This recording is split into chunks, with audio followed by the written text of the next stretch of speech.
The man had just spent a passionate night with his boss's wife. When he woke up, she was already gone. But suddenly air raid sirens started blaring outside. Curious, he rushed to the balcony just in time to see a military helicopter spiral out of control and crash. John had no idea what was happening. Looking down at the street below, he saw crowds of people running frantically, their terrified screams filling the air. Suddenly, two people lunged at an elderly man. The horrifying scene left John frozen in shock.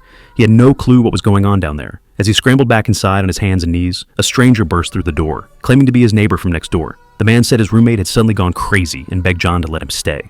Before John could even respond, the neighbor rushed into the bathroom. John noticed a large gash on the back of his neck and realized something was seriously wrong. He quickly grabbed a weapon to defend himself. Just then, the TV flashed an emergency news bulletin announcing that a doomsday virus had broken out in the city. Anyone bitten or scratched would become infected.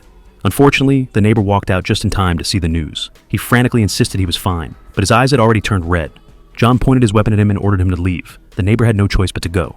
John rushed to lock the door, and within seconds, desperate screams echoed from outside. Peering through the peephole, he saw the neighbor being tackled by monsters. He covered his mouth and slumped to the floor, turning to alcohol to numb his fear. The man could only hide in his apartment to avoid the apocalyptic virus. That night, strange noises suddenly came from the bathroom. John immediately had a bad feeling. Gripping a baseball bat, he slowly approached. Without warning, a creature dropped from the ventilation duct. John frantically hid as the monster limped into the living room. Terrified, he held his breath, not daring to make a sound. Fortunately, the creature didn't spot him right away. Seizing the opportunity, he slowly crept up from behind for a sneak attack.